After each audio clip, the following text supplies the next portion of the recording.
principle na natutunan ko sa aking professor sa AIM. Sabi ni Professor Nehal, time waits for no one. Wala naghihintay sa inyo.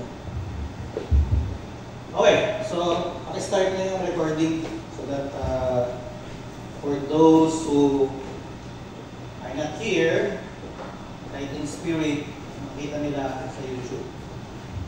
Alright, so good morning. Good morning, sir. Good morning, sir. We will be starting our journey towards achieving not only February 8 as our surveillance audit, but we are now preparing you kung saan kayo po ang mga taong aasahan, ang mga taong supposed to be na nandito. Ulitin ko kayo ang aasahan ng mga taong supposed to be na nandito. So, this is what I call continuous improvement activities. You will learn today a lot of things that will be able to become your tools that on your own, kahit kayo na lang, you will be able to conduct your own audits as well as quality improvements.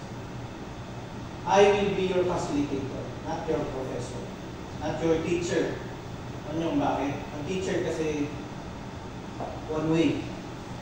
Magsasabi ako, magsasalita ako, isi-share ko yung knowledge ko. Kayo, nanahimik lang kayo dyan, nanahimik lang kayo.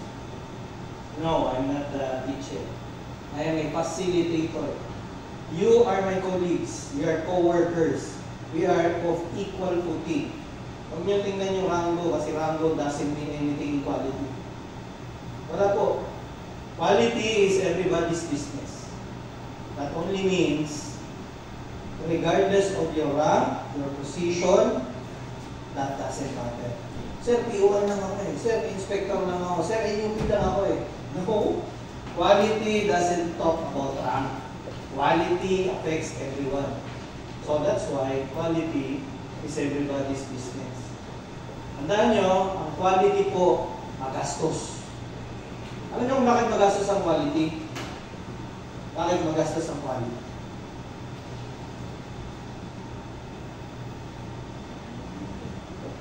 Bigyan ko ngayon sa ako.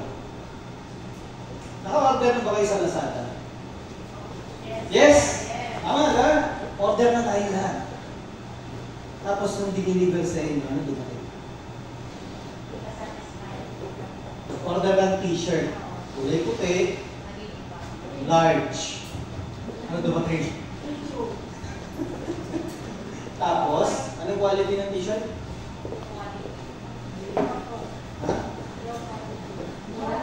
Tanong. Palagay nyo, magkano ang ginastos para i-ship yun? Para ibalik mo lang sa kanya at i-refund mo yung pera mo. Waiters mo. Nagantay ka, di ba? Palagay mo, walang gastos yun. Supposed to be dapat, may iba ka nang ginagawa sa isang bagay yan. Pero hindi mo nabili. Low quality is very costly. Magastos. Adinin nyo yun. So kung mababa ang quality nyo, mababa ang quality natin dito sa hospital, it means lahat damay. Kaya marami reklamo. Kapag maraming reklamo, ibig sabihin mababa ang quality. Wait, there's more. Hindi lang marami, paulit-ulit. Palagay nyo noong 1991, hindi reklamo yung nire-reklamo kayo. Palagay mo noong 1991, nung bago pa ang PNP-GA sa PNP, walang nagsabing mabagal kasi yung result. Parinig mo na yan, di ba? Yung mga ninuno natin, sinabi rin yan yung mabagal. Yan din yung lagi nilang nilireklamo. So, if you don't look at quality, then at the end of the day, uulit at uulit yung problema. Okay. So, ito po yung plano natin. We have at least 6 seminars before our audit surveillance on February 8. Wait lang ha. Hindi ko target ang February 8. Ang target ko po, ulit-ulit na po ito. Sabihin, next year may surveillance ulit. Next year may surveillance ulit. Next year, magre-recertify na naman tayo.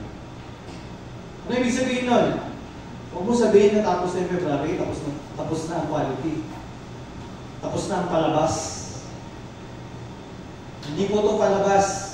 Trabaho po ito. Kung hindi kayo, sino? Kung hindi ngayon, kailan? Yaman na yung iba, hindi naman ako, hindi naman ako ganyan eh. P1 lang ako, NUP lang ako, inspector lang ako. No? Wala pong ang quality po, hindi hinihintay yan na mangyari. Each and every one of us should have a part in it. Yes, maliit. Pero yung maliliit na yan, pag dinagdag mo yan, times 365 days in a year, malaking palpak po. Okay.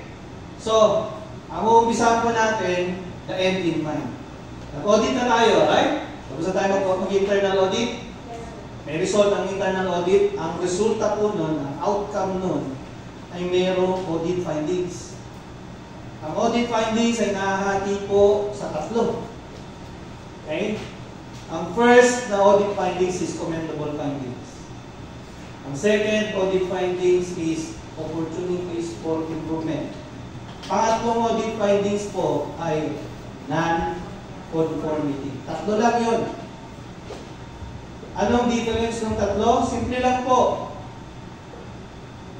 Ang quality management system as encapsulated by our quality policy. Ang sabi ng quality policy, Ma'am, Sir, nangangako po ako na may tutuparin ako. Tinupad mo. Wait, there's more. Hindi mo lang tinupad. Nagdagdag ka pa. Commendable practice. Hindi mo tinupad yung pangako mo. Non-conformity. Tinupad mo, ngunit kulang. Opportunities for people. Sana ganun lang kasimple, ano? Ngayon, may NC ka or non-conformity.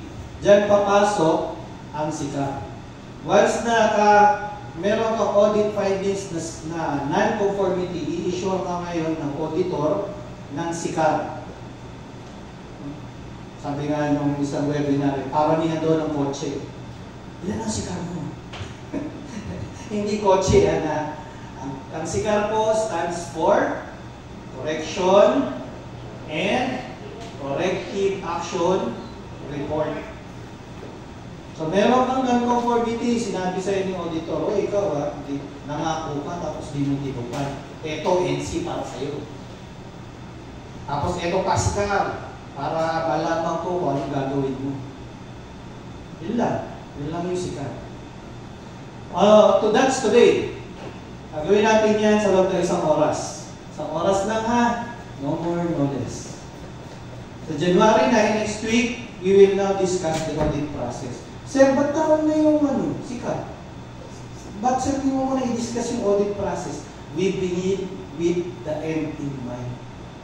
So that, nire-reverse engineer po natin ito. Umpisahan muna natin sa dulo para alam ninyo. Ito na yung ending. Ano ba dapat ninyong gawin? Sagutin nyo SICA. Pag nasagot nyo yung SICA, pag-usapan natin, paano ba nagkaroon ng NC? So, paano nagkaroon ng NC? Pag-uusapan natin yan. Saan? Sa audit process. Okay, next week yan. Next week, ang pag-uusapan naman natin yung process flow chart. At paano nyo ma-identify yung 8 ways. Ako, maraming hindi marunong yan.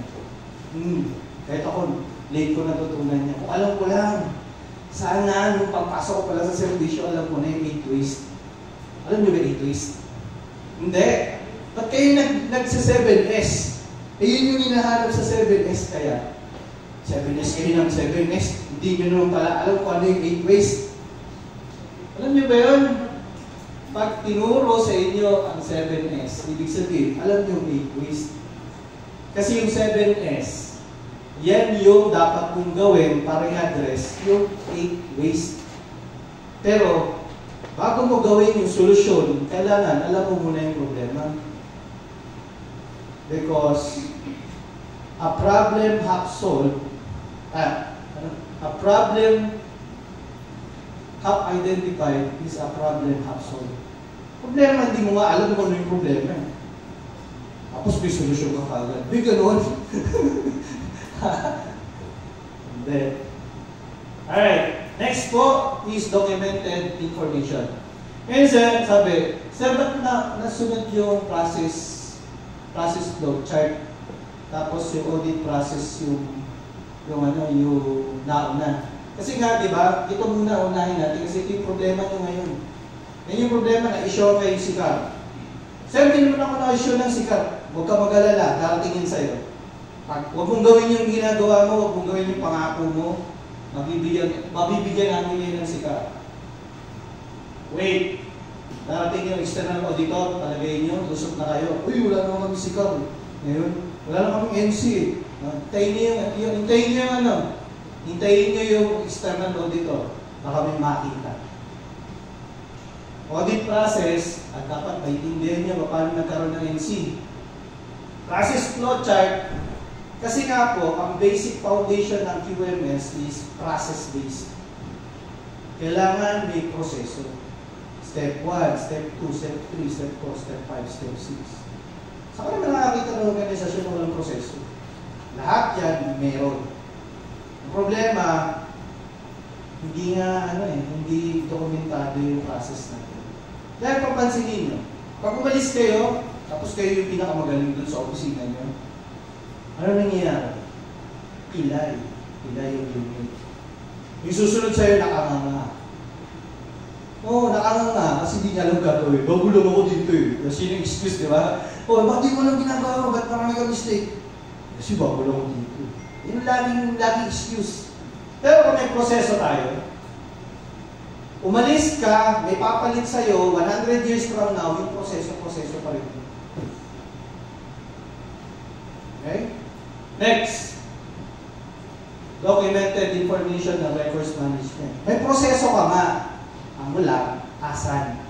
Kasi sa auditor, it's one thing na sinasabi mo na meron ka. It's pangalawa, sasabihin sa iyo ng auditor, show me. Show me. Asan? Asan ang ebidensya mo? Alam ko naman yun eh. Step 1, step, ganito lang yan. Step 2, step 3, step 4. Galing ah. Asan? Asan ang ebidensya mo? Sabi mo yun. Pero asan? So, dapat, meron tayong documented information. Ang documented information, yan yung salita o term na ginagamit sa ISO. Sa ISO mo yan maririnig. Documented information.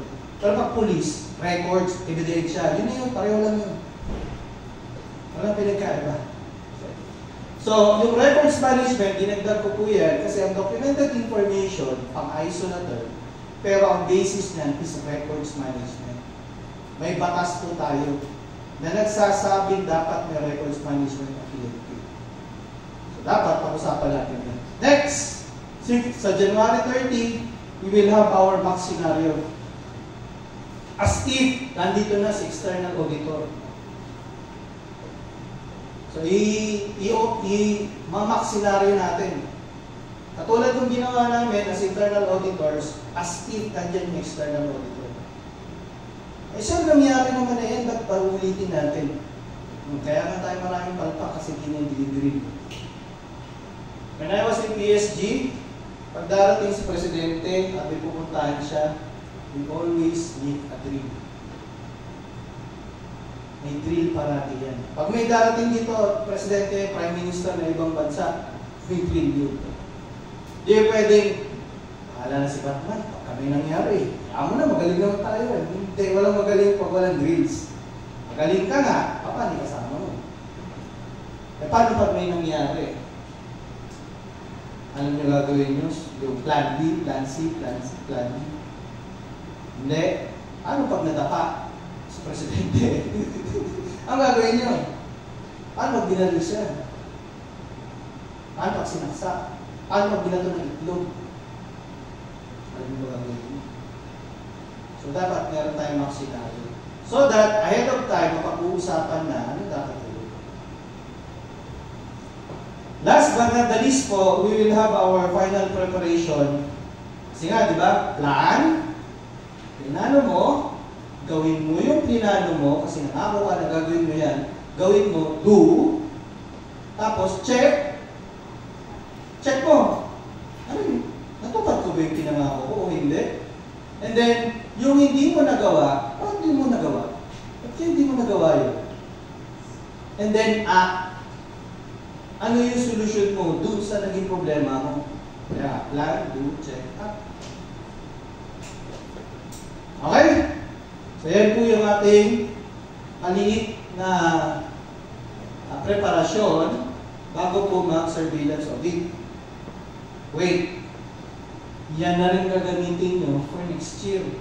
Ito na rin gagamitin nyo for next year. All you have to do is practice. So, ibig sabihin, may 365 days ka for the next surveillance audit, not only for this audit. Huwag yung, graduate, tapos na. Salamat. Tapos wala na, kinalimutan na. Wala na yan. Binamo na, next year naman na yun. Dahamo na, hindi na ako assign dito. Dahamo yung susunod. Mali. Mali po. Hindi nga po yung sir, palitay naman ako. Hindi ko na kailangan yan. Wrong. Ilipat mo, cascade mo sa kasama mo na may iwan. So that 100 years from now, buhay pa rin tayo. Hindi yung 100 years from now, ano ginawa ng 2023? Ewan ko dun. Kung alam. Wala kasi. Hindi naging institutionalize yung practice. Sino lang magaling? Magaling na si supply. Magaling na si laboratory. Kapag iba? Sabihin ng iba, sir, hindi naman namin kailangan yan. Out of scope naman kami dahil hindi naman kami kasama dyan. Ganun, so hindi mo gusto ng quality. Dahil wala ka lang sa ISO, hindi mo ma-practicein yung concept and principles ng ISO. See? Alright. Dahil may isang oras lang ako, isa na natin. Okay, so what is SICAR and what is RCA? Okay? Huwag na natin panoorin yan kasi sabi ko sa inyo, panoorin nyo dahil wala, isang oras lang ako dito. Pag isang oras lang, wala tayong, hindi tayo pwede lumabas doon. So after 1 hour, ito yung mga dapat natutunan nyo. Paglabas nyo dyan, dapat ito yung bit-bit nyo. If there are only 3 things na kailangan tandaan nyo, mula ngayon hanggang mamaya isang oras na, sa pagdadaldal ko dito, dapat alam nyo itong tatlo na ito, ha? So, assumption, dapat paglabas nyo dito, pagpunta nyo sa mga opisina nyo, ito, i-chismis nyo. Itong tatlo na ito. Chismis nyo yan, pakwentuhan nyo ito. Sabi nyo yung director kanina, di ba? Marites ka. Ito, i-marites nyo. Walang masama, i-chismis yan. Kailangan mag-chismisan tayo dyan. Alright? Kasi yung magandang pag-chismisan, hindi si Vice Ganda. Vice Ganda, kahit anong gawin natin doon, hindi makakatulong sa atin yun. No? Pampatawa lang siya. Alright. The relationship of QMS and SICAR. Isa natin muna dito, ha? The way I always share knowledge and information, it's always, ano yung general principle? Doon muna tayo magsimula. Kasi, pag wala kang general principle, mawawala po kayo. Alright. So, this is what I call a 10,000 feet look or bird's eye view or aerial view. Ito yung quality management system. Para kang nasa ibabaw at tinitingnan yung buong landscape. Nakikita mo yung mapa. May daan pala dito. May papunta pala dito sa north. Ito pala yung papunta Caloocan. So alam mo kung ano yung kabuuan.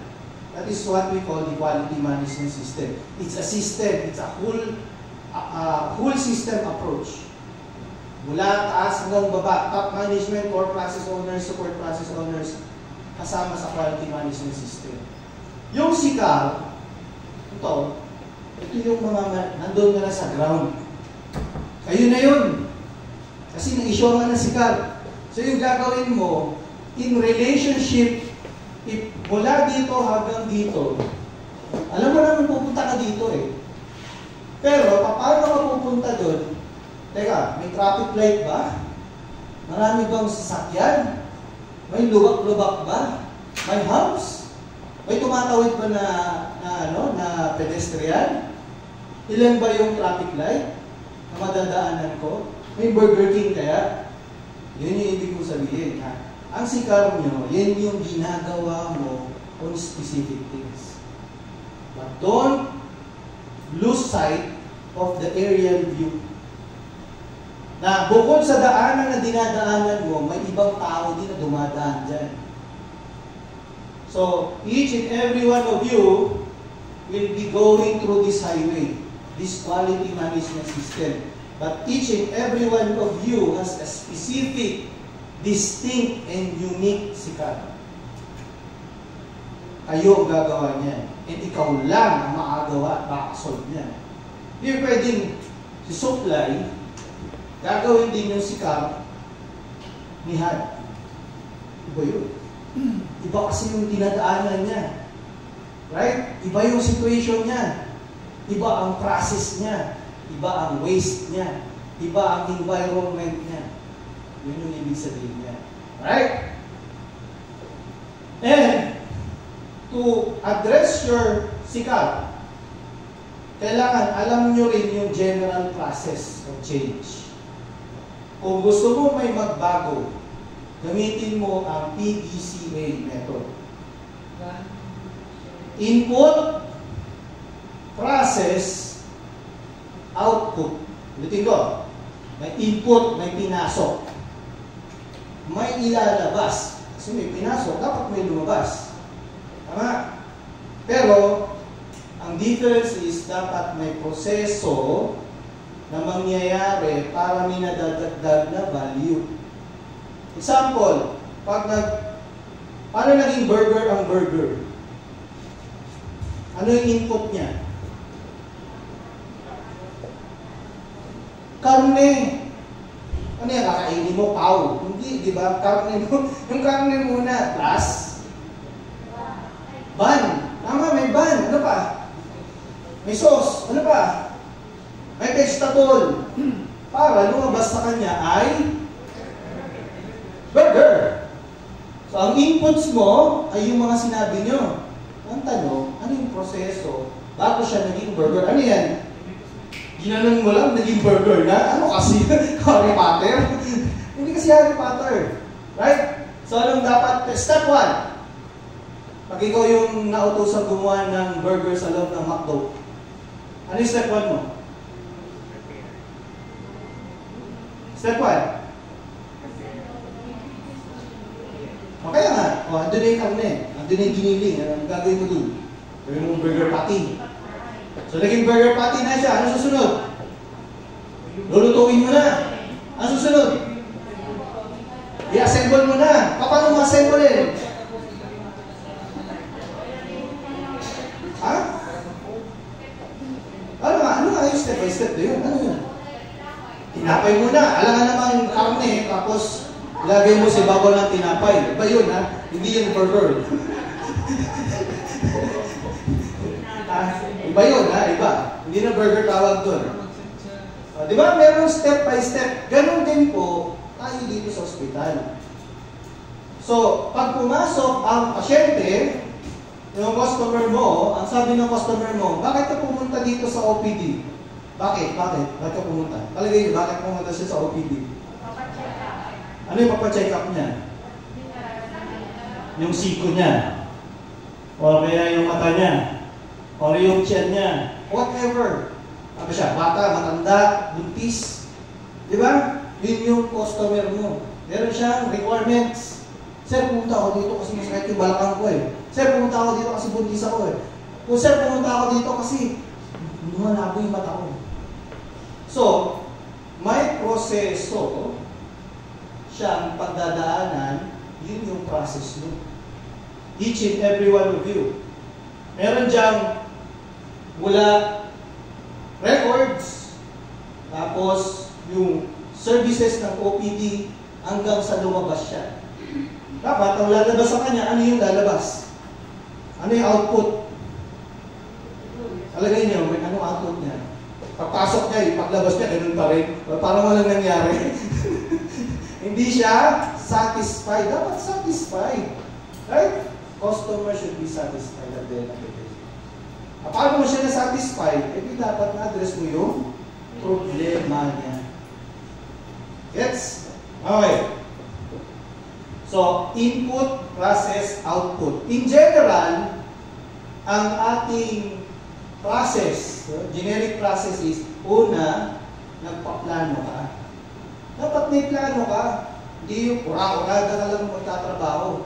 Sabi nga nila, if you fail to plan, you plan to fail. Ulitin ko, ha? If you fail to plan, you plan to fail. Magplano ka. Ibig sabihin, mangako ka. Sir, nangangako ako, nakaya ko magpasok ng 100 tao ngayong araw na to. Kaya ko yan. Plan mo yun. Then, you will now do through your support and operations. Then next is check.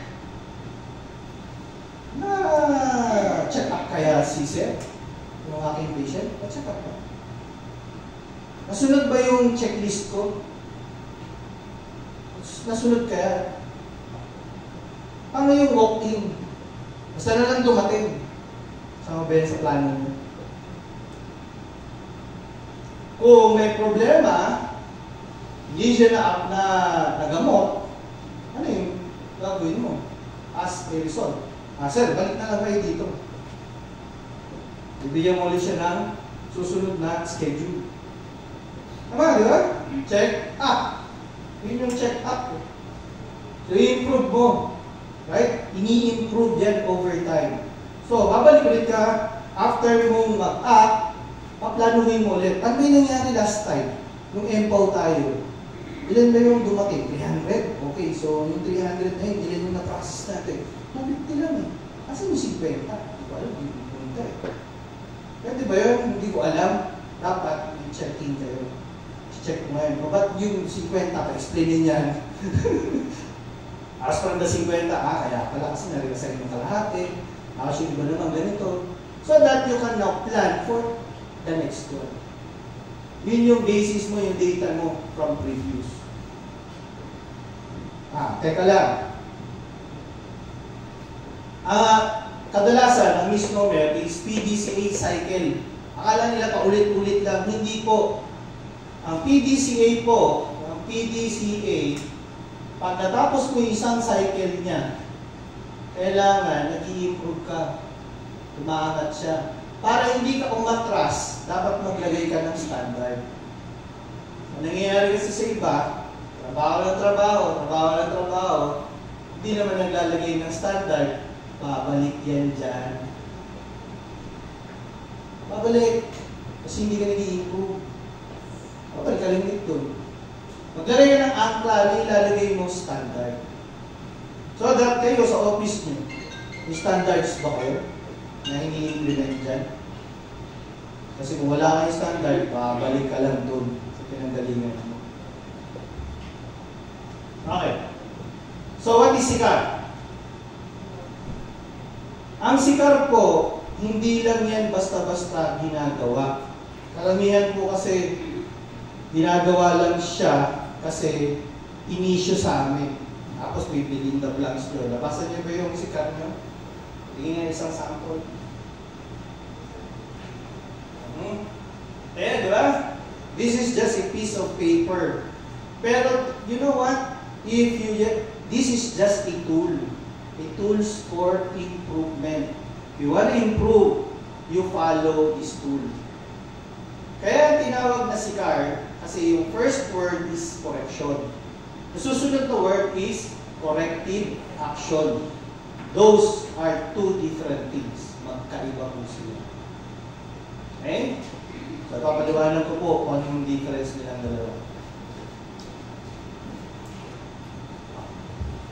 Kaya hindi na-improve kadalasan, hindi na-improve yung isang bagay.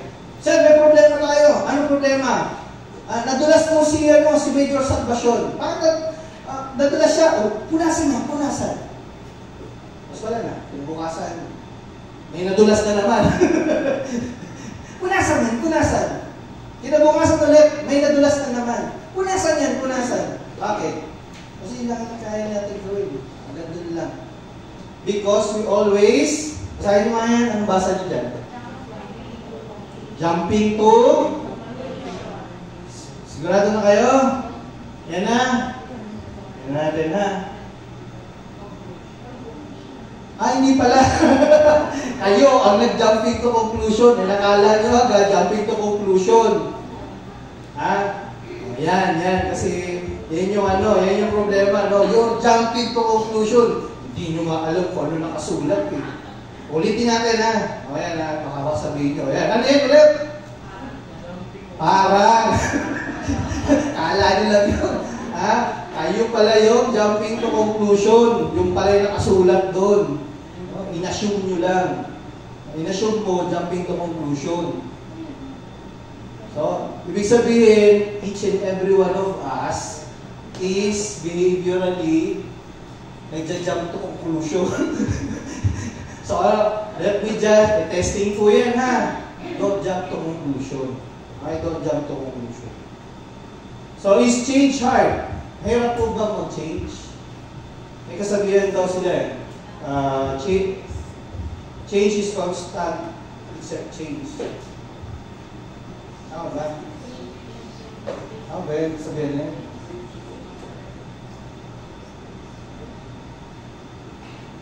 Everything changes except change. Alright. Kaya, tingnan nga natin. Exercise lang. Sulat niyo yung mag-signature kayo ng 10 beses sa kanang kamay. Pakiurasan nga. Teka. Sabay-sabay tayo. Pakiurasan mo. Pag natapos na kayong mag-signature ng 10 beses, taas niyo yung yung kamay ninyo ha. Tapos, ready na? Ready? 10 seconds. Hindi. Basta orasan na lang. Orasan natin sila kung gano'n sila kabilis mag-signature 10 times. 10 times. Okay, ready? Ready na ha? Go! Taas ang kamay pag natapos.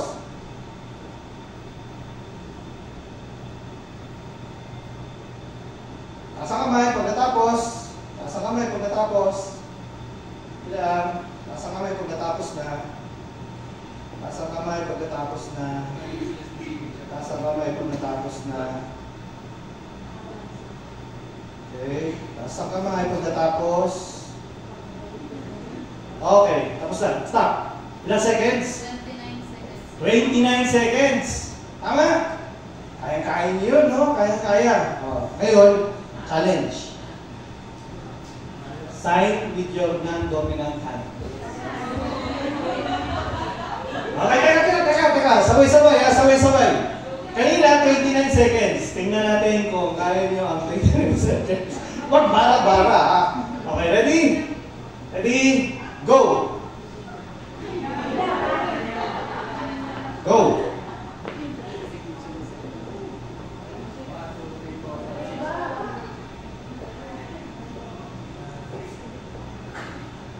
Nasa kamay pagtapos na. 10 lang. 10. Nasa kamay pagtapos na. Ilan? Taas ang kamay pagtapos na.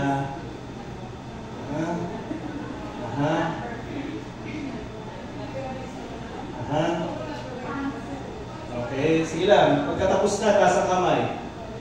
Non-dominant hand ha. Baka mamaya parehong kamay yung ginamit. Pagkatapos na, taas lang ang kamay. Taas. Taas pa rin para malaman ko na kung pagkatapos na. Okay. Meron pa gumagawa. Teka lang. Taas ang kamay pagkatapos na ha. Pa tayo hinihintay. May hinihintay pa. Tapos na lang. Stop. 1 minute 9 seconds. 1 minute and 9 seconds. Ano ibig sabihin nun? change is hard.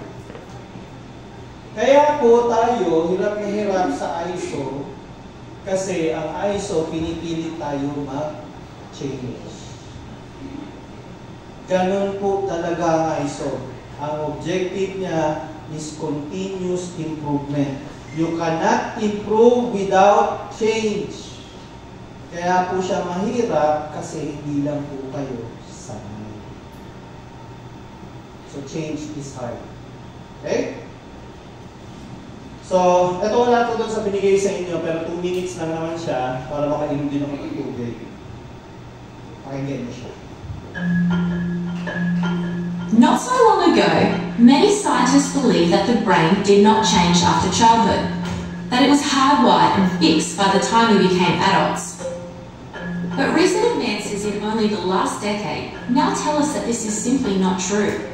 The brain can and does change throughout our lives. It is adaptable, like plastic. Hence, neuroscientists call this neuroplasticity. How does neuroplasticity work? If you think of your brain as a dynamic, connected power grid, there are billions of pathways or roads lighting up every time you think, feel, or do something. Some of these roads are well-traveled. These are our habits, our established ways of thinking, feeling, and doing. Every time we think in a certain way, practice a particular task, or feel a specific emotion, we strengthen this road. It becomes easier for our brains to travel this pathway. Say we think about something differently, learn a new task, or choose a different emotion. We start carving out a new road. If we keep travelling that road, our brains begin to use this pathway more, and this new way of thinking, feeling, or doing becomes second nature. The old pathway gets used less and weakens. This process of rewiring your brain by forming new connections and weakening old ones is neuroplasticity in action.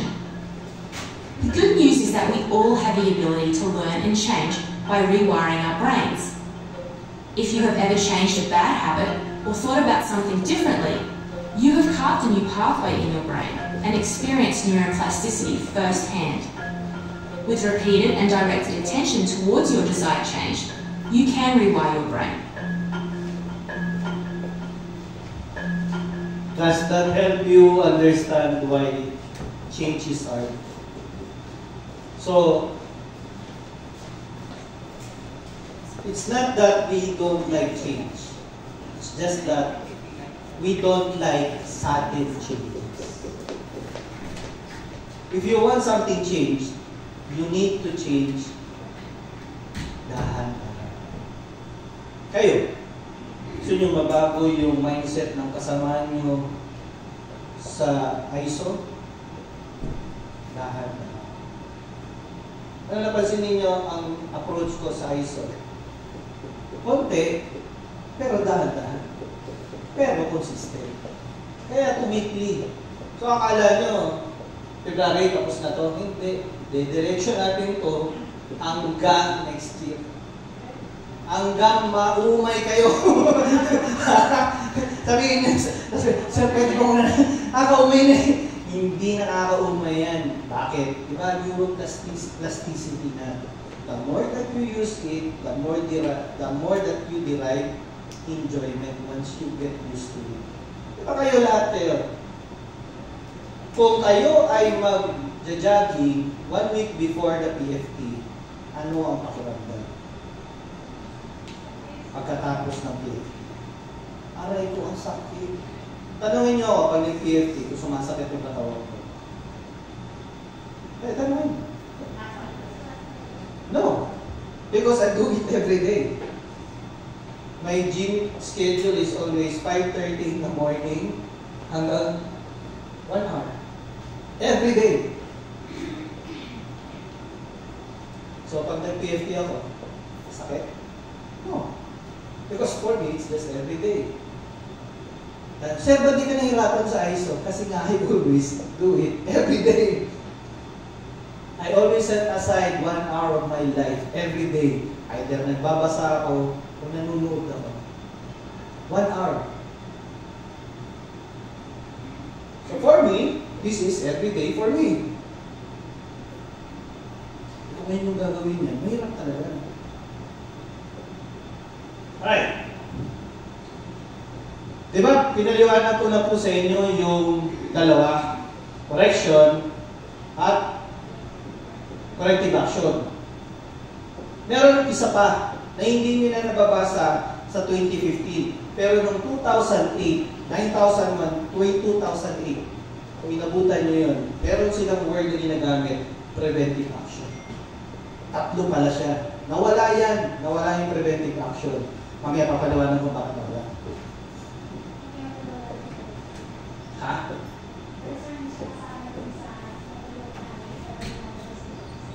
Yes. Talaga magkakamali kayo. Don't worry. Kaya nga, importante na marinig nyo yun. Importante po, mag-fail kayo.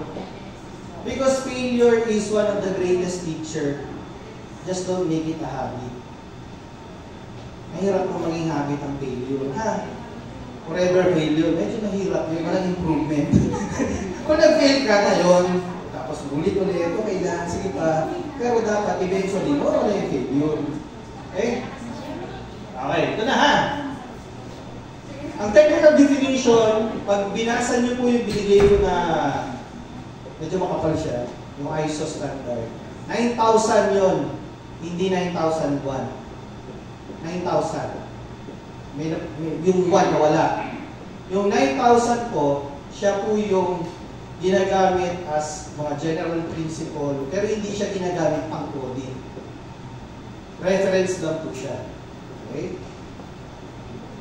Sabi sa clause 3.12.3, yan ang maganda sa ano eh. Yan ang beauty ng ISO.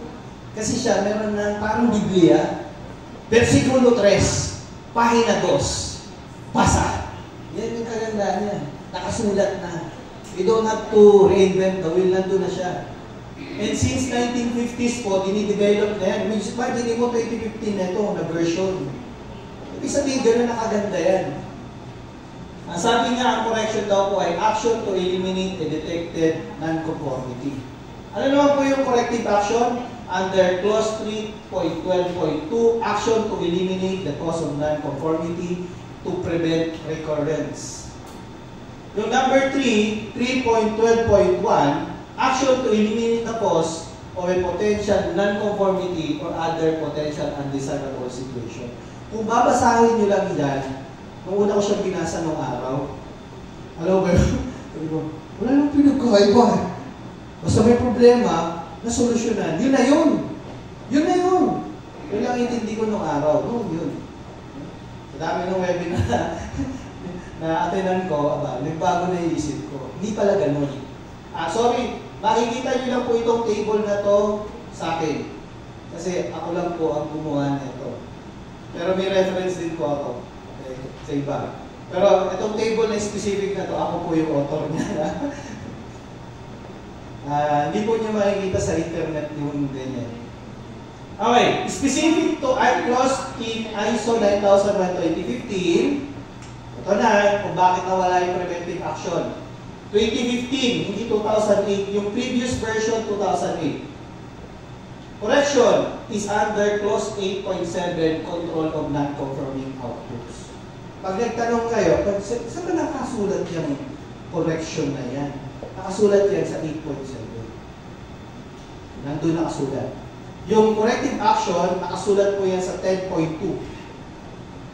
Okay? So pag binasa nyo yung standard, yung 9,001 na, ulitin ko, magkaiba si 9,001 sa si 9,000. Magkaiba yung dalawa. Ha? Pag binasa nyo, nandun nyo nakasulat yung corrective action sa 10.2. Ang preventive action, hindi nyo mababasa sa 9,001. Asan siya? Sa 6.1. Under na siya ng actions to address risk and opportunities. Bakit? Ba't kaya? Meron kayong huwag nyo ng picture kasi binigay ko na yan dun sa Viber group. I-print nyo na lang. Inyo na yan. Walang copyright din sa akin. Okay? So, ano yan? 6.1. Saan ba dapat tayo 6.1? Wala naman nakasulat na na preventive action. Correct! Kaya nga nawala yung word yung term na preventive action sa 9001 eh. Kasi, ang sabi ni ISO 9001, kailan mo ginagamit ang correction? Ginagamit mo siya after the problem. Ang corrective action, kailan mo ginagamit? After the problem. Ang preventive action, kailan mo siya gamitin? Before the problem. So, ano ibig sabihin nun? Inisure kita ng sikap kasi may problema ka. Nangako ka, tapos di mo tinupad. Problema yon. O, ito sikap sa'yo. Kaya, gagawin mo, pag na-issue ka ng sikap, ibig sabihin may problema ka na. Ang preventive action, hindi ini-issuean yan. Kasi hindi pa nangyayari yung problema.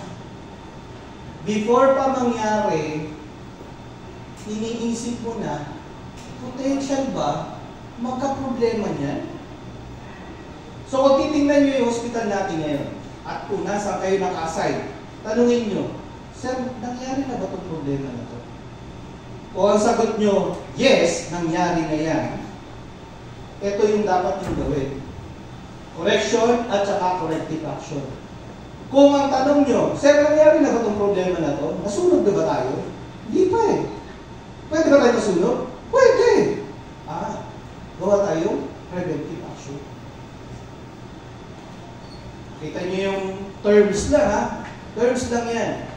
Pero yun, hindi kasi tinuturo basta-basta yun. Pero tingnan nyo, kung ganun pala, ba't nawala sa 9001? Kasi nga, sa 6.1, ina-address na ang risk and opportunities. Ibig sabihin, ang risk and opportunities, yan yung, mangyari ba ito hindi? Hindi ko alam, hindi ito nangyari kasi. Pero baka mangyari. Ang risk, negative. Ang opportunities, positive. So, uncertainty siya. You're addressing uncertainty. So, similar po siya sa preventive action.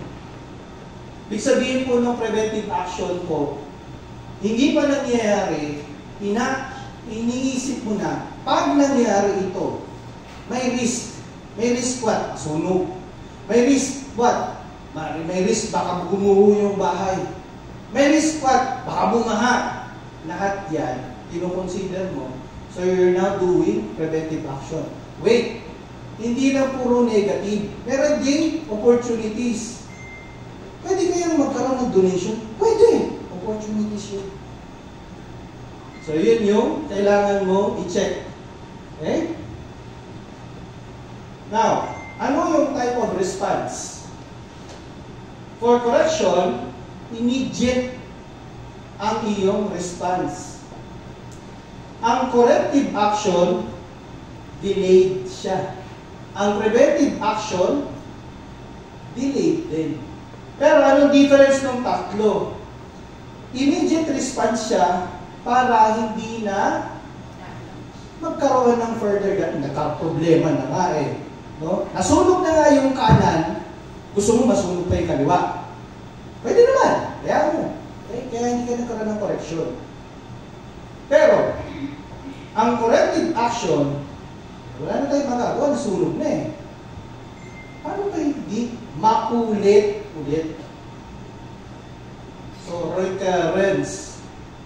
Hindi siya further damage. Wala na, the damage has been done. Anong gagawin mo? Para hindi makulit, corrective action. Ano naman po ang preventive action? Wala namang problema. Pero kung sakaling magka-problema, ito na gawin natin. Kung alam niyo masusunog, gumawa ka na ng paraan para hindi siya masunog. Yun yung difference ng tatlo. So, in total, ang effect ng response mo ay short term for correction, ang corrective action, long term. Ang preventive action, long term din. Diba kasi hindi na nga mangyayari, pang long term na yun. Hindi pa nga nangyayari, ginagawa mo na ng solusyon. So, ano ang activities na kailangan natin gawin? Immediate and short-term reactive activity for correction. Delayed and long-term reactive activity for corrective action. Last but not the least, delayed and long-term pero proactive ka. So yung term na proactive, kaya palagi nagamit yung proactive. Ano? Di pa nangyayari yung problema. Ginagawan mo na ng action.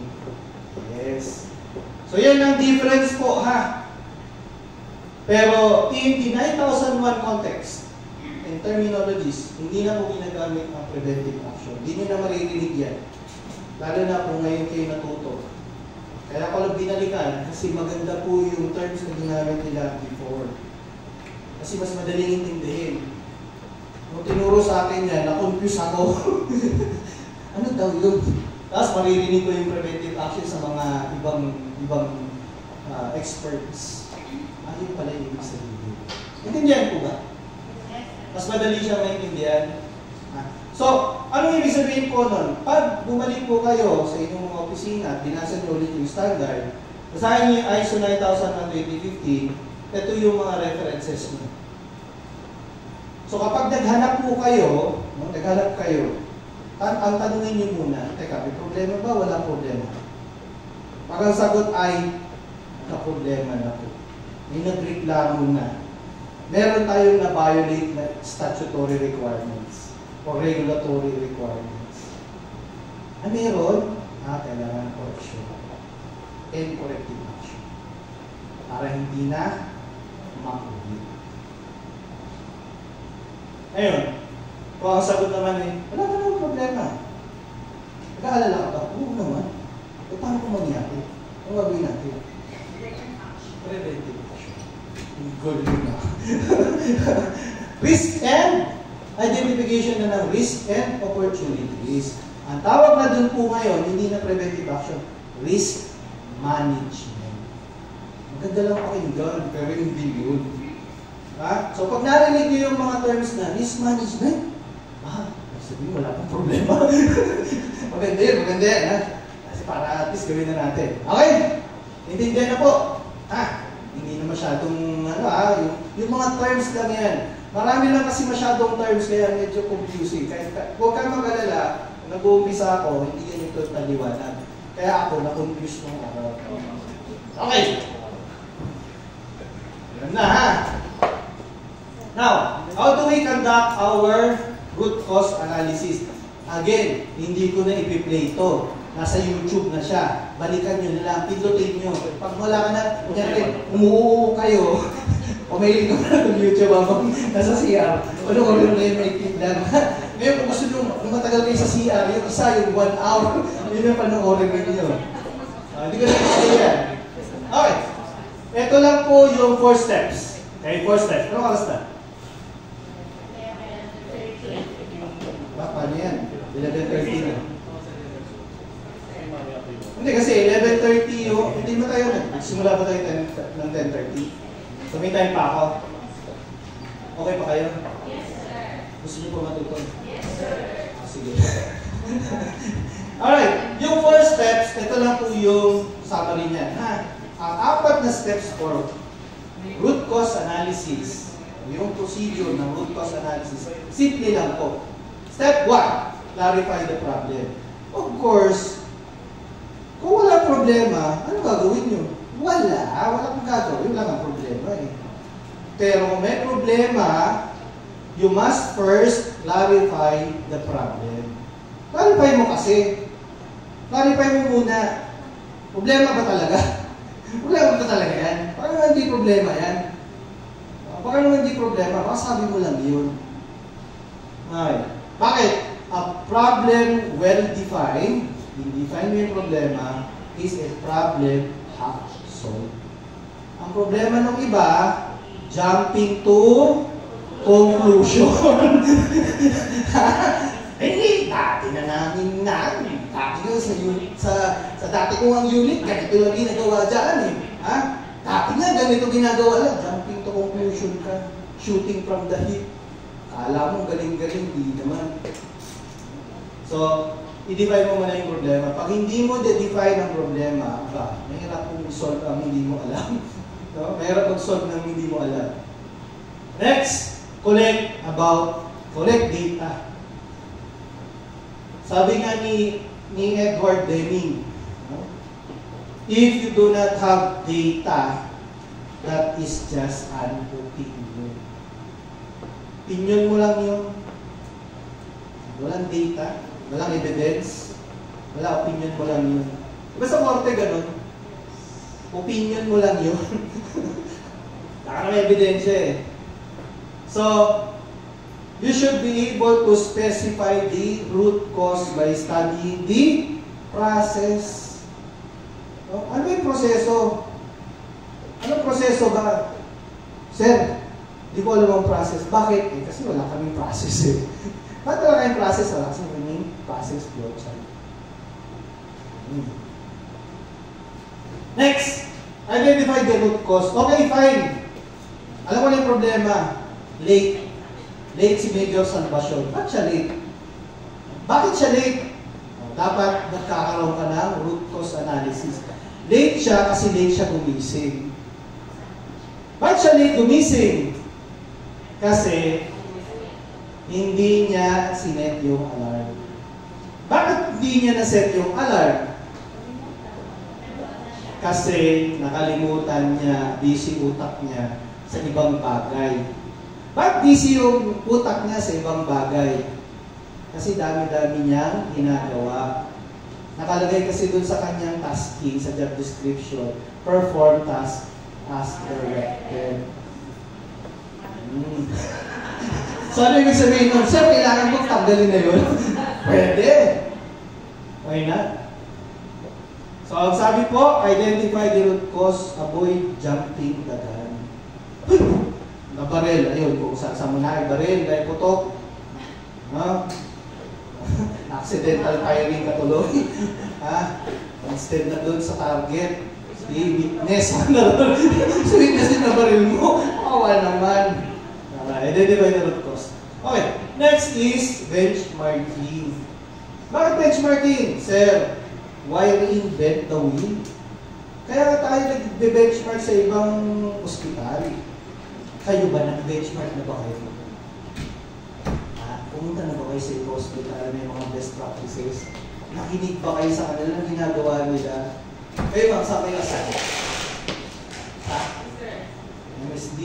Pinan mo na bumisita sa ibang MSD na ibang ospital. Hindi, kaya hindi ka pag-improve, hindi mo alam yung ginagawa nila. Kasi ang alam mo lang, ay, ito na to eh. Nabutan ko na to eh. Kaya nga hindi nag-improve. So how do you clarify the problem? First, ask the questions. Ano problema? What is wrong? Doon sa process ba ninyo, what is wrong?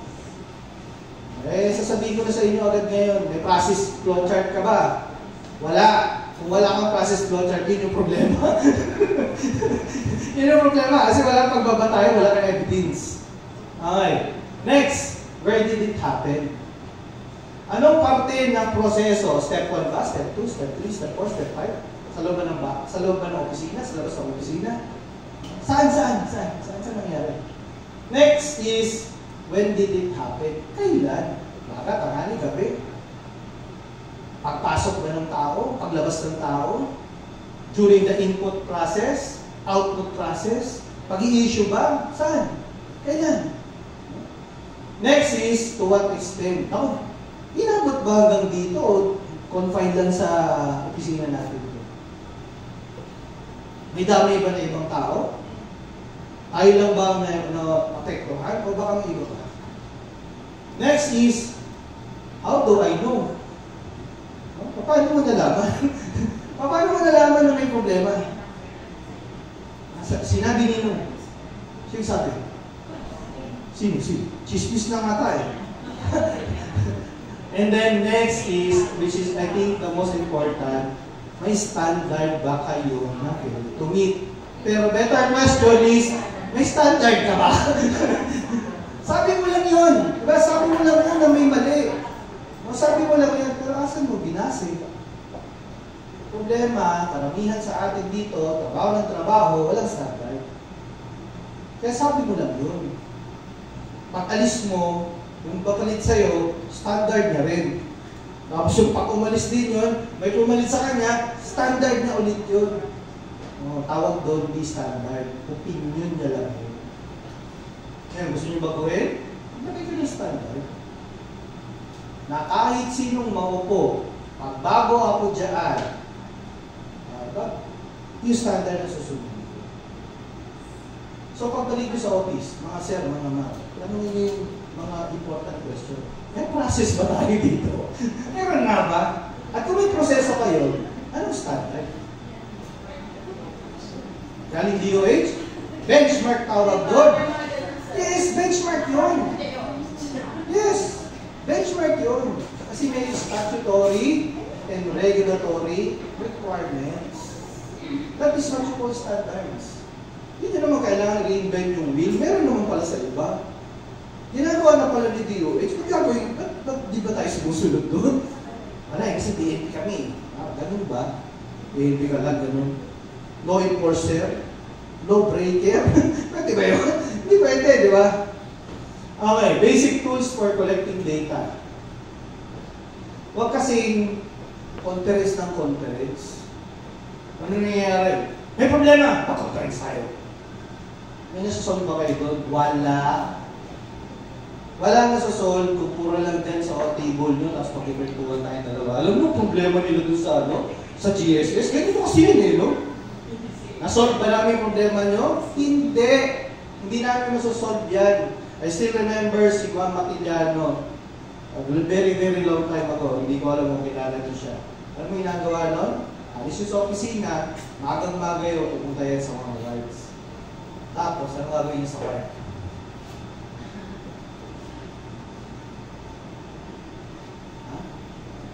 Hindi straight to yun. Go and see where is the problem. Pag may nagsabing, sir, may nagre-reklamo doon eh, mabagal daw. Huwag niyong pag-usapan sa conference room. Punta ka doon. Saan ba yung sinasabi na yun? Sa OPD, saan doon? Sa OB. Punta tayo sa OB. Tapos pagdating sa OB, sino nagre-reklamo at saka saan po yung problema? Hindi yung magko-conference kayo, kayo po-conference nyo, pwede nyo naman puntahan ka. Bakit lapit ko? Next is brainstorming. Ngayon, once na nakita nyo na, actual nyo na, orasan nyo, tingnan natin, start! Matagal. Parang matagal, isang oras. Para lumabas lang yung records. Hindi ko alam. Siyempre, manghuhula ka lang, wala hindi ko alam. Once na meron na, punta ka ngayon sa opisina. Invite mo lahat ng involved. Hindi yung ikaw lang ang magaling. Invite mo yung mga expert. Hindi kasi tayo ang expert. Ang expert yung gumagawa ng trabaho. Ako, expert ako sa ISO kasi yun yung trabaho ko. At yun yung expertise ko talaga. Pero kayo? Mas magaling ba ako sa GSS? Hindi. Hindi ako mas magaling sa kanila. Sila ang magaling. So kung may problema sa pertaining to the task of the GSS, matatawag natin si GSS, pag-brainstorm tayo. Kasama natin si supply. Bakit? Hindi ba involved si supply? Halos kalahati ng trabaho nila pag-supply. Based sa supply. Right? Kung ang problema naman nila training, ako tatawag natin si training. Depende yan sa lalabas sa inyong RCA. Mamaya, tuturo din natin. And then of course, process mapping. Kailangan, pag nag-usap tayong dalawa, pakita mo sa akin flowchart mo. Hindi yung mag-virtual lang tayong dalawa. Ganito kasi yun. Maubos yung isang oras namin dalawa. Puro lang kami nag-virtual. Nagbubulahan kami nun. Para to feel good about ourselves. Napin natin yung process flowchart. Tapos tingnan natin yung proseso. Step by step.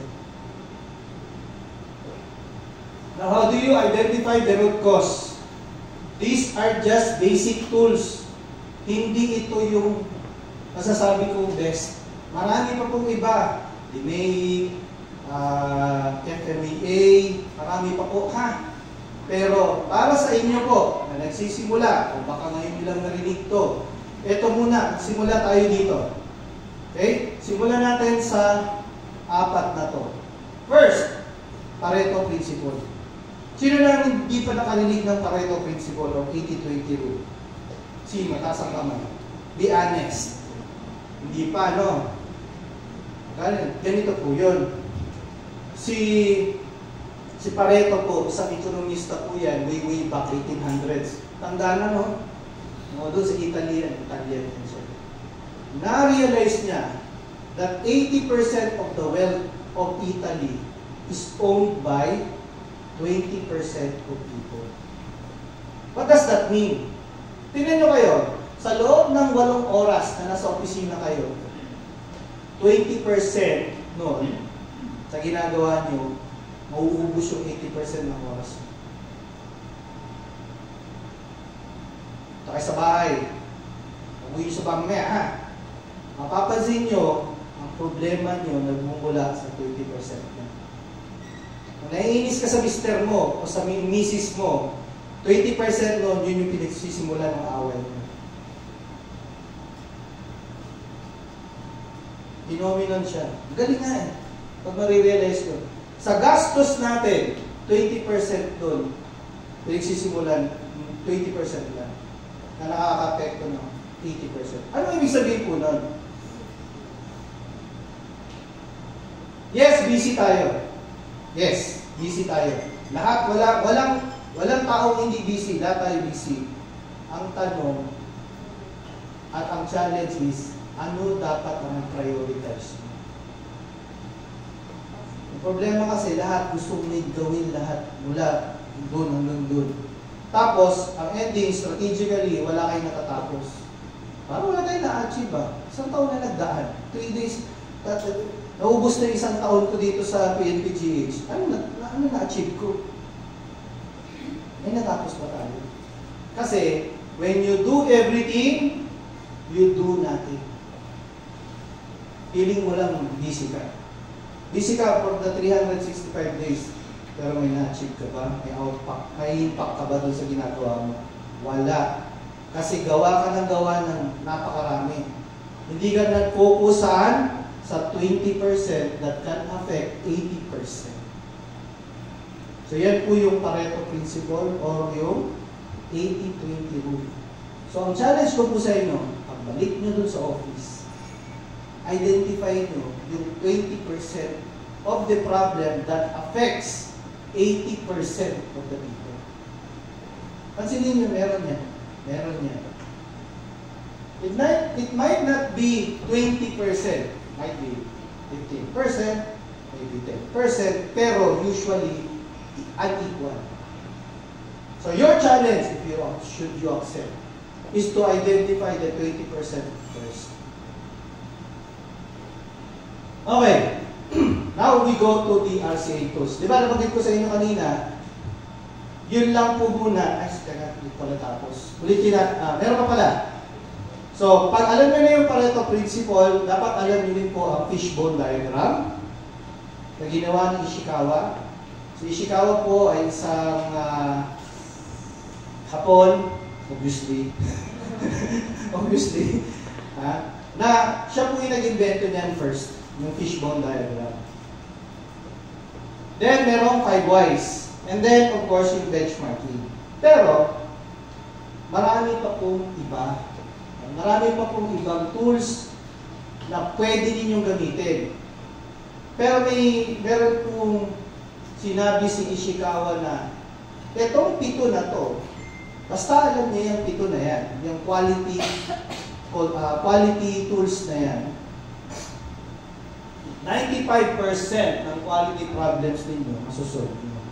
Ang question, alam nyo ba yung 7 na yan? Maintindihan nyo ba yan? Kaya nyo bang execute yan? Kaya nyo bang gamitin yan? So, sisimulan lang po natin saan? Sa simple lang muna.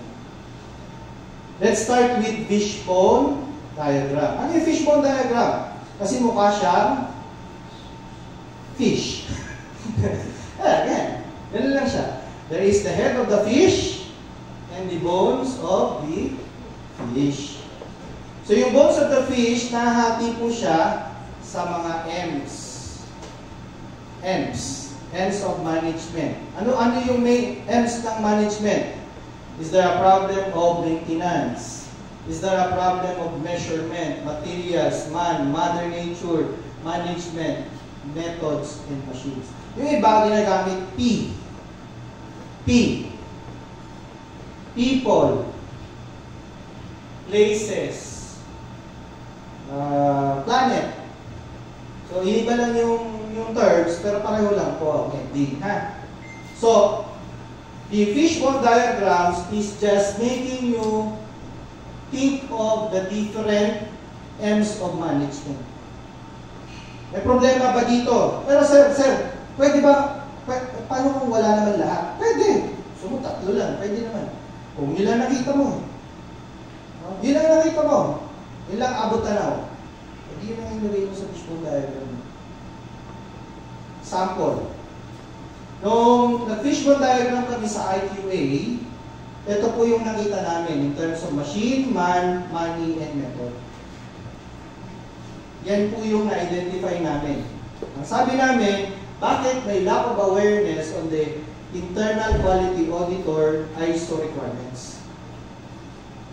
Kasi na-NC ba tayo nun? OFI lang siya. Kalimutan ko na eh. OFI yun, ha? Tandaan nyo, ha? OFI lang, pero ginawa namin ng root cause analysis. Gano'n kami katindi. Wala pang problema. Medyo problema pa lang. Pero ginawa na namin. Pareho lang naman eh. So, nakita namin yung man was we lack training. Hindi namin tinuro yung isa-isa sa amin, si Salvacion. Wala yan eh. Kasi walang training. Hindi walang pangalan. Hindi walang pangalan. Pero nakita namin na we lack training and experience.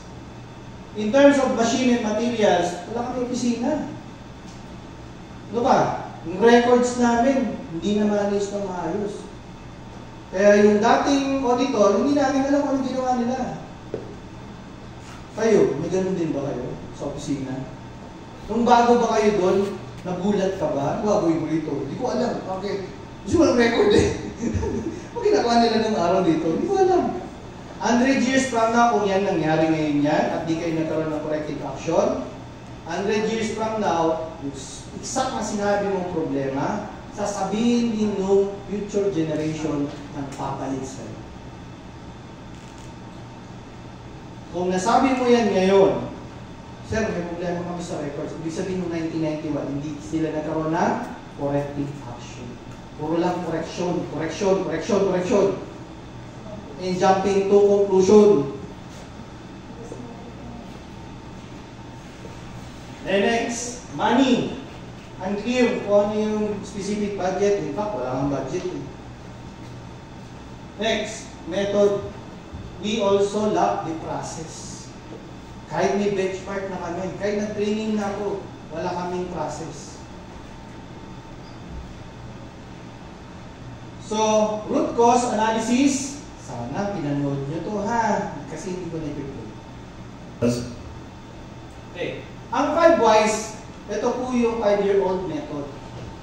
Remember, kung tinuturo mo parati ito, parang you're teaching yung trabaho ng mga toddlers. Di ba ng mga toddlers, mga 1-year-old at 3 years old?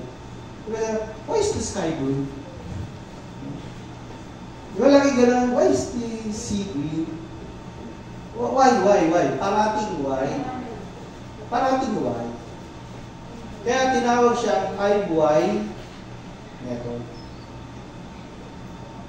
Umpisa natin ngayon yung 5-why method. Bigay ka ng isang problema. Kahit personal or otherwise. Kahit ano. Ikot saan po. Ha? Like? Ano? Problema ba yung place of assignment? At least hindi mo dinefine kung anong problema sa place of assignment. Ano yung problema sa place of assignment? Tala niya, kung sinabi mo lang place of assignment, then that is not to define problem. Anong definition ng problem sa place of assignment? Anong particular?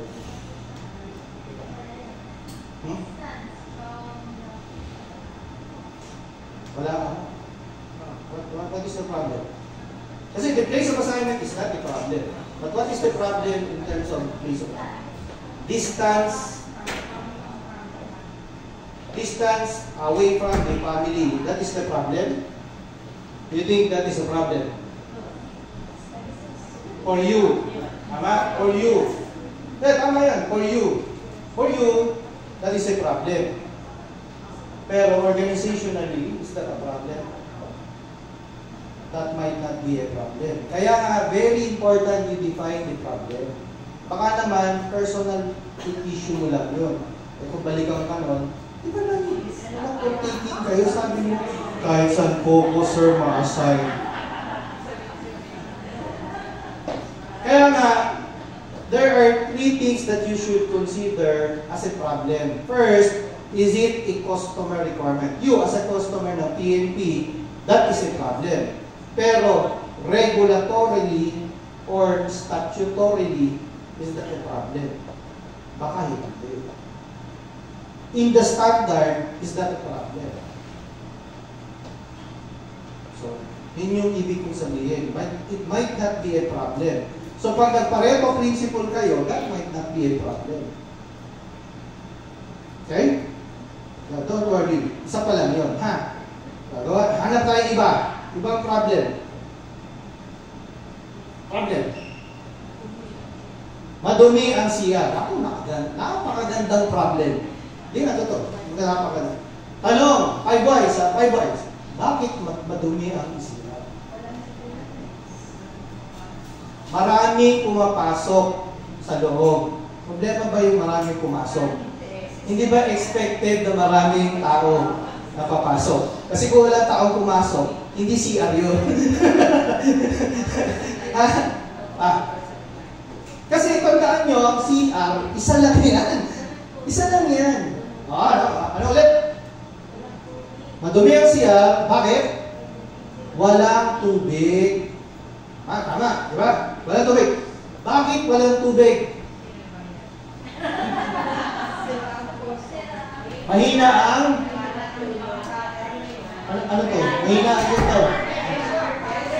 Mahina ang pressure ng... Mahina ang pressure ng... pumper. Pumping station. Motor ng pumper. Ano? May pumper ba? Eh naman pala eh. Wala palang pumper. Kaya mahina yung pressure kasi wala water pump. Bakit walang water pump?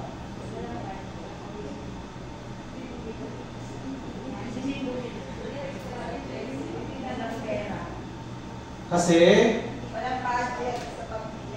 walang budget ba ang problema? Magagalit si budget. Kasi alam mo sasagot ni budget, bakit? Alam ko ba na kailangan nyo yun? Nag-request ba kayo? Hindi nga. Kasi ang hinahanap mo lang, perspective mo lang, di ba? Tinitingnan mo lang sa perspective mo. Kasi wala namang motor eh. Ba't walang motor? Eh kasi walang bumili ng motor. Wala pang bili ng motor. Yun agad sinabi mo, kung tinanong mo sa budget, meron pera. Bakit nag-request ka ba? So ano ibig sabihin nun? Walang motor kasi hindi ka nag-request ng motor. Tingnan nyo ha, napakalinaw po nun na if you just know how to ask the right question, yung po 5 whys, tapos gagamitin mo yung 5 whys. Kasi sabihin, madumi ang CR. Anong solusyon sa madumi CR? Lilinisin. Mamaya, pagkatapos yung nilinis, madumi ulit. Ibig sabihin, jumping to conclusion palagi. Yun lang alam mo, kaya paulit-ulit yung problema. That's why we do RCA, root cause analysis. You analyze the deeper problems. Baka pag na-solve mo yung deeper problems, all others, masolve mo siya. Sir, kailangan ba 5? Hindi. Kung narating mo lang, after 3, tapos na yun. Actionable na ba siya? Yes. Madali ba mag-request? Hindi, madali mag-request kung ano request. Yes! Di ba? Mag-request ka kasi. Hindi ka pa nga nagre-request. Kaya sabi mo, hindi naman nangyayari. Inunahan mo na agad si budget. Makakagalit sa yung budget. Insulto pa yan sa chief ng si director. Bakit? Pero naman tayo. Pagalitan ka patuloy. Diba? Mag-try ka muna kasi. Ang problema kasi, minsan hindi nila alam. So gusto mo pa alam, mag-request ka. Similar din yan sa assignment. Kung ang problema mo, your distance in your family, mag-request ka kasi. Mag-request ka. Kung papayagan ka, this problem solved, hindi ka pinayagan, hanap ka ng ibang paraan. Yung pamilya mo naman lipat mo doon. Pwede naman yun, mangyayari naman yun. Yung nga lang, kung papayag sila. Ay, kung ayaw, mag-invento ng Zoom. Saka Viber. Saka Internet. Wala eh. That is the name of the game, right? That is your environment. Wala naman tayo sa private world. Okay? Alright. Nakita niyo yung ano, kung yung pangalawang plan, sabi, Sir, bakit ba tumingin siya? Kasi walang tubig. So ano solusyon sa walang tubig? Maglagay ng tubig. O pero after some time, mauubos yun. Di bumalik na naman yung problema. Nag-gets nyo na, pag hindi mo hinanap ang root cause, uulit at uulit. 100 years from now, palit ka ng palit ng tubig, yun pa rin gagawin mo, napagod ka pa. Samantala, kung nag-request ka lang sana, may budget naman pala, hindi ngayon, syempre, gusto mo ngayon, agad-agad, hindi pwede, ano yan? Ano yan, ulan na dumating sa'yo? Hindi. Kailangan yan, i-program. Ipo-program ni budget yan. Darating din yan. Eh kung dumating yun, kung ngayon ka nag-request, dumating next year, di hanggang next year yung problema mo, hindi 100 years from now. Ang problema ng iba, hindi naman login na approve. Di mo pa kasi masubukan eh. Right? Ayun ang problema. Kaya di ba, ang corrective action is delay. Long term. Hindi siya short term. Don't think for a moment na ginagawa natin to, masasolve nyo na yung problema natin sa hospital. Hindi. It will take some time. Tsatsagain po natin. But that is part of the process.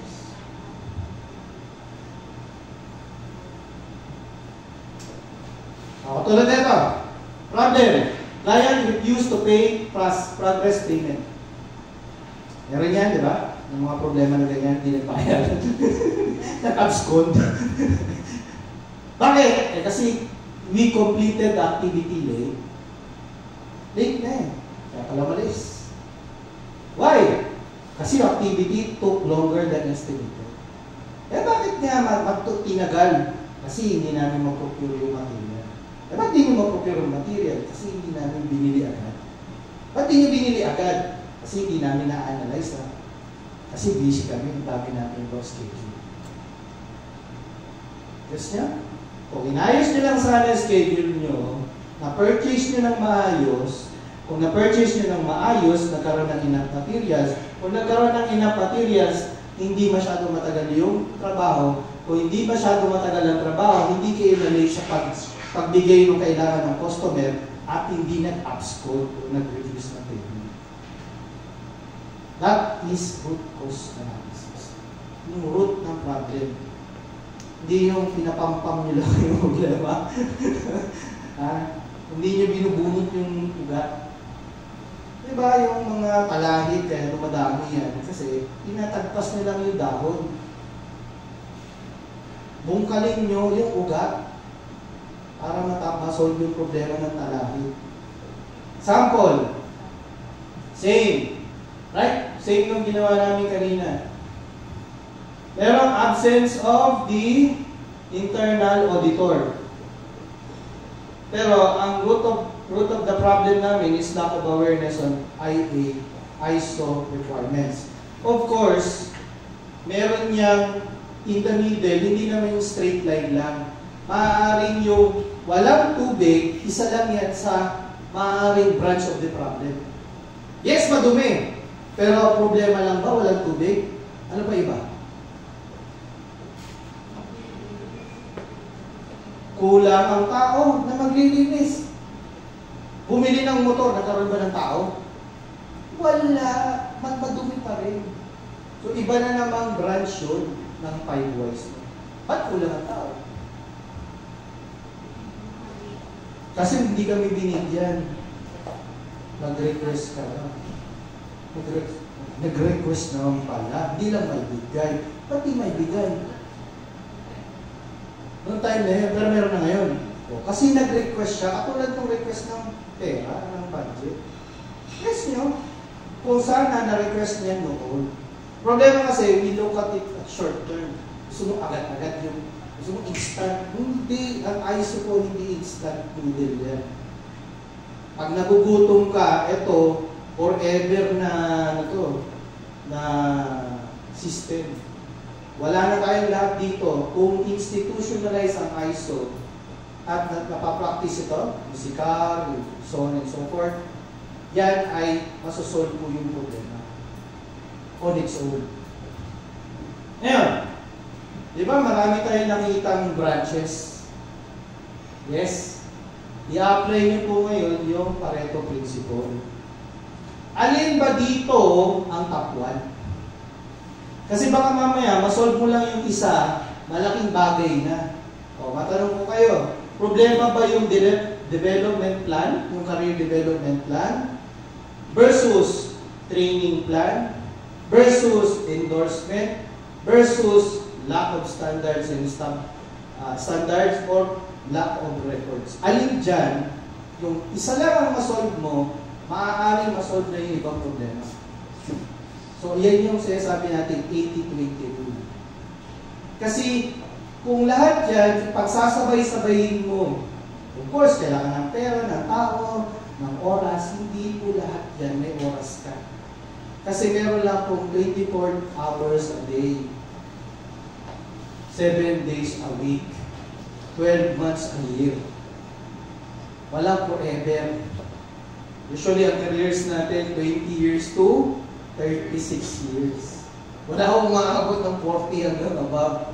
Wala pong forever policeman. Walang robot dito. Puro tayo tao, may retirement. Ano ibig sabihin nun? Ibig sabihin po nun, sir, ma'am, we need to focus.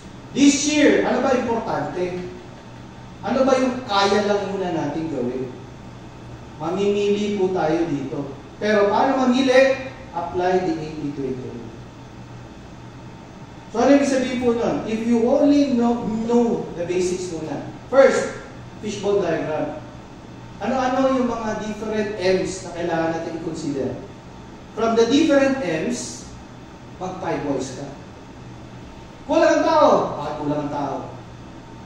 Kasi, blah blah. Bakit blah blah? Kasi blah blah.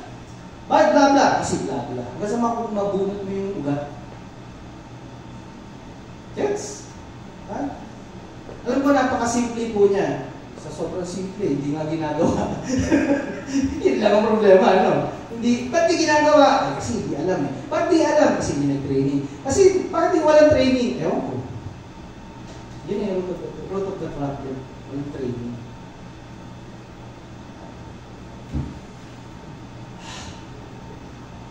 Helpful? Nakakatulong ba? Ang oras na, gugutom siguro kayo. No? Well, sobra-sobra na po. Gusto nyo pa? So, and last but not the least po, yung pong implementation, hindi puro plano. Diba? Plan, do. Do na to, do. Do it. Okay? Do it. Gawin mo kasi. Ang problema kasi hindi ginagawa eh. No? Puro lang plano, conference, meeting. Tapos wala namang result. Sayang. Sayang yung sa oras nyo rito, tapos hindi nyo naman ini-implement sa office. Kayo lang may alam, bigla ka na-relieve. Ano na? Kawawa naman yung tao sa office. Sabi nila, di ko alam. Si Major Salvacion lang marunong. Eh, wala rin ako. Eh, bigla pala ako nag-retire. Paano na? Sino nagawa na itong ginagawa ko? Ako. I-invite niyo pa rin ako dito. Bayaran niyo ako 50,000 pesos. Ha? Bayaran niyo ako 50,000 pesos per hour. na mag-reassign ka rin. Ano yan? No joke. I mean, just imagine, no, the future state. 5, 10, 20, 30 years from now, wala na tayo lahat dito. Ano pa? Next year lang, wala na ako dito. Bakit? Alam mo ba ang nangyayari with this year? Hindi rin, di ba? Hindi rin. Hindi mo alam.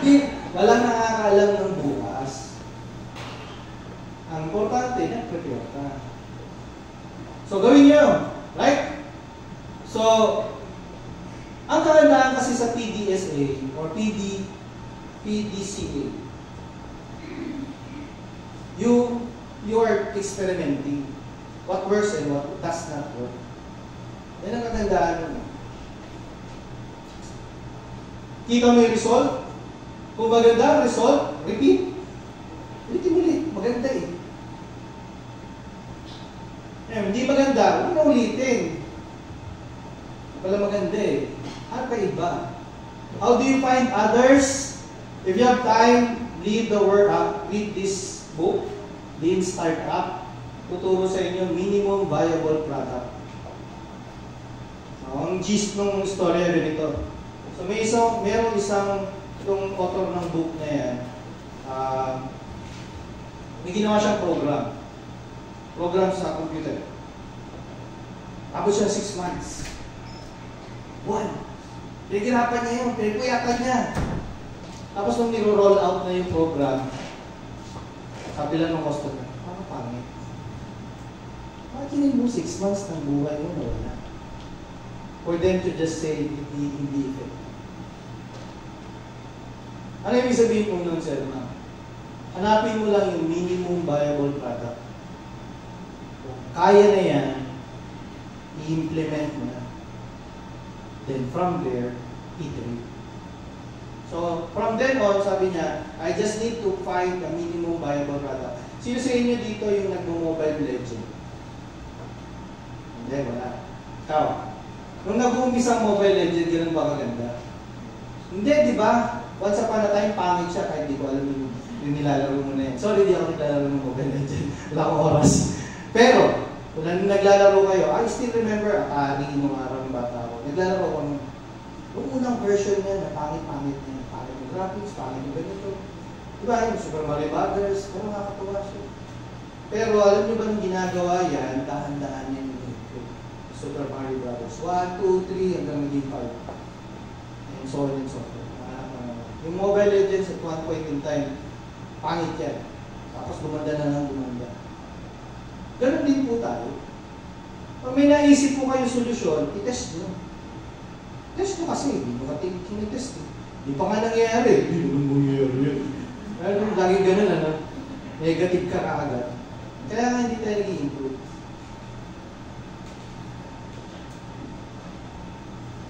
Last but not the least po, expect to fail. Yan naman din kasi ang problema dito sa atin. We hate failure to the point na, sino palpak na yan? Siguro sinito sa baso niya. Kaya pumalpak yung ISO eh. I'm willing to fail. It fail? Okay, bakit nag-fail? Kaya ipasok mo yung 5 boys. Bakit nag-fail? Saan ko nag-fail? May matid ka? Kasi walang matid. Kaya nag-fail. So, can I blame it to me? Wala. And then, fail small, fail fast. Kaya nga, very important po dito, yung failure ko, everyday. Kasi maliit lang siya. Huwag mo hintayin lumaki. Hintayin mo na 1 taon, saka ka ngayon nag-management review or nag-ISO ulit. Ang malaki niya yung problema mo. Pero kung maliit pa lang, every week, mag-meeting tayo na dito. I-train ko kayo. Dahan-dahan, 1 oras lang. 1 oras lang. 1 oras lang. 1 oras lang. After 52 weeks. Abay, kaya nyo nang gawin yung ginagawa ko ngayon. Kasi ganyan din po ako nagsimula ng ako. Every week, naroon ako 1 oras. Hanggang sa naging daily na siya. And hinahanap-hanap ko na siya. Just like exercise. Walang araw na sinisilihan sa pag hindi nag-exercise. Kasi hinahanap-hanap na siya. Questions? Wala? Now, my challenge to you is this. When you go back sa inyong mga office, I want you to read this one. Pakibasa nga po yung first part. Di ba may tatlong green? May tatlong green, tama? Ano yung first green? Ano nakasulat sa inyo? Sorry, maliit eh. Hindi mo basa. Details of? So, identification of problem po yan. In-identify ninyo yung problema. Trinabaho na po ng IQA, ng auditors nyo, yung task na yan. Kami na ang nagsabi sa inyo, yan ang yung problema. Kasi wala yung sa standard. So ngayon, alam mo na yung problema. Ano yung susunod na green? Yan po yung correction. Correction yan. Next.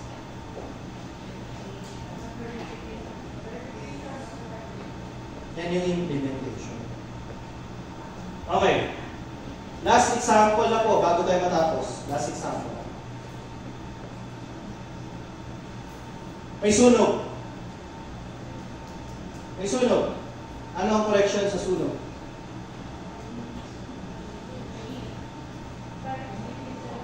Ano nga? Ano nga yung gagawin mo? Ha? Ano yun? Ano yung ganito? Papatayin mo. Paano mo papatayin? Fire extinguisher. Ano pa? Tawag ng bombero. Ano pa? Buhusan ng tubig. Ano pa?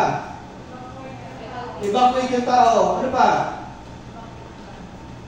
Evacuate ng gamit. Ano pa? Wala magsasabi dito, i-analyze ko kung ano yung saan nagaling yung sunod. Huwag yung i-analyze. Wala din tayo dito. Huwag na nakasunod dito. Wala kang time para alamin kung ano yung sunog. Ba't kayo nakasunod dito, no? Bakit kaya? Wala pong time mag-analyze at that point in time.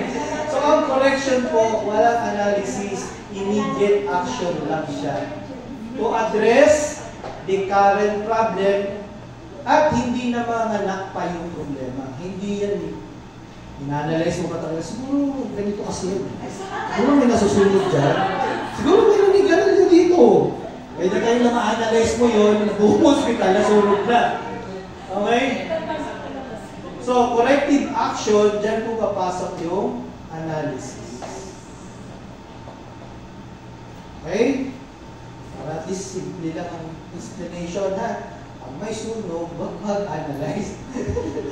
Too late na. Ngayon, sir, di ba dapat meron tayong mga drills? Ano yung drills? Ano yun? Corrective action ba yun? Correction? Preventive action. Wala pang sunog, ina-assume mo may sunog. Kaya, yun ang tawag doon ay preventive action. Those are classic examples. Ha? So, when you go back to your offices, identify nyo kung may problema. Kung may NC ka, ibig sabihin meron kang problema. Kung meron kang OFI, pwede consider yan as preventive actions. Gawa kayo ng preventive actions. Para hindi lumala. Ay, hindi mangyari. Yung NC. Question! Tama na. Pagod na ako. Kala niyo, kayo lang pagod. Wala na? Tingnan nyo yung mga example nyo dyan. So, sa 5 whys ninyo, I suggest you talk with your people. Kayo po, pagbalik nyo sa offices, mag-why kayo. Alam nyo sa Toyota, ang mga boss doon at saka managers, what they do, they ask questions. They don't answer. Ang philosopher, bakit? Bakit yan? Wala. Yun lang talaga yung ano nila. Pinapagalitan yung may sagot. Okay? So, ask the right question, of course, ha? Grabe naman. Huwag naman kayo magtanong ng mga obvious na talaga. Ask the right question. Any more questions? Klaro po ba? Nakatulong po ba sa inyo? Naintindihan niyo po ba ang sikap? Naintindihan niyo na kung bakit English yung sikap?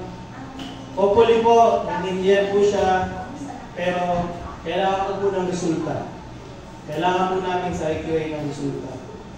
So, you have 1 week. Actually, wala na 1 week. Before yung next natin sa January 9. Kaya nga, before January 9, please submit your CCAR.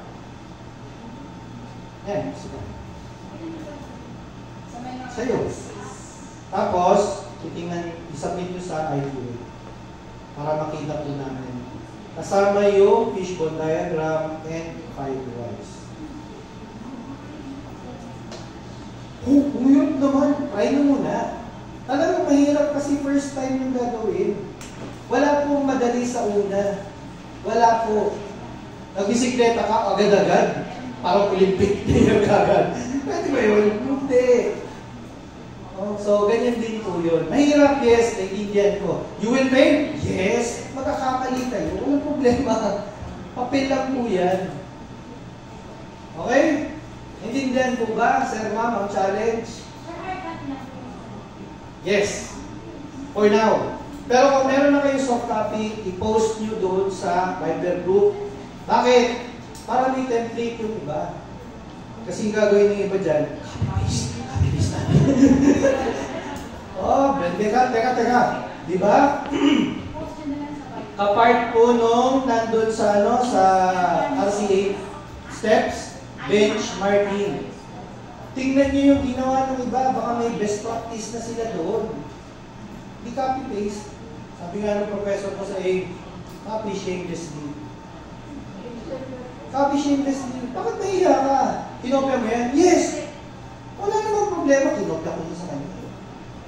Pero, siyempre, applicable ba sa'yo? Kopya ka, tapos pati mali nila, kinopya ko rin. Kasama yun. Kasama yun. Ha? Parang nung nasa school pa ako nung araw, Ace, pakopya naman, sabi sa ng katabi ko. Okay, walang problema, di ko magdamot. Kinopya niya. Hindi syempre, result. Mali ko, mali niya. Ba't mali yun? Kinopya mo, di ba? Pakopya mo rin yung mali ko. Meron! Kaya nakalata nag-copying sila kasi pati pangalan yung kinopya. Hindi, no joke. Nangyari talaga yun. Totoo yun. Kasi pati yung mistake, kinopya. Yan din po yung pitfall ng iba. Kopya ng kopya sa iba. Without analyzing yung environment. Kaya yun yung mga fault ng ibang mga tao na doon nga sa amin, ganito ginawa namin. Simple lang yun. Tapos hindi naman tinesting. Testingin nyo kasi. Testingin nyo sa inyo. Build this work. Tapos, lahat ng tao, pakita nyo yung output nyo. Tapos majority, at least, hindi lang ikaw yung may aktan. Oh, ano, tama na. Tama na, sobra na. Sobra na. 100,000 na babayad mo sa akin. Oo. 50 per hour lang ako. Sorry Kasi hindi, totoo. Inagayag kami sa PSPG nun. Consultant ng hour 50,000. Ay, baka hindi nyo alam. Ang ISO ng PNP nasa Gahayan. 32 million ang ginagastos ng PNP every year. 32 million. A third of that goes to TUV Randa for being the auditor. Magkano yung 1/3 ng 32 million? 10-ish? 10 point something. Sabi ng trabaho na gano'n, 10 million. Sana ako din. Alam niyo na kayo bakit training ako ng training ng ISO. Kasi pag retired ko, I can be a consultant. Hindi mo siguro masarap, 50,000. So pagka nag-retire na ako, hire niyo ako, ha? Charge ko kayo 50,000. Ang ginagawa ko ngayon, 50,000 ko. Okay? So, Wilma, alam mo na gagawin mo rin.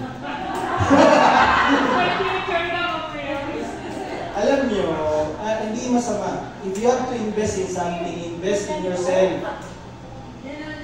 Invest in yourself. Yung mga patrolman, yung patrolman na assign ng, ito no joke, assign siya sa forensic group, dati crime lab rin siya. Ay ISO sila, di ba? Mas tama sila. So patrolman siya nun, naasawa yung nurse. Yung nurse niya asawa nakakuha na nag-immigrate sa Australia. Tapos siya wala siyang choice, nag-decide. Pagdating niya sa Australia, trabaho niya. Police? Hindi pwede. Hindi pwede. Apply siya sa isang kumpanya, nagkataon ng kumpanya magpapa-ISO certified. Unfortunately, mahal ang ISO sa Australia. Nag-submit siya ng diploma niya, nakapag-ISO ISO training siya. Ginawa siya, head ng ISO department.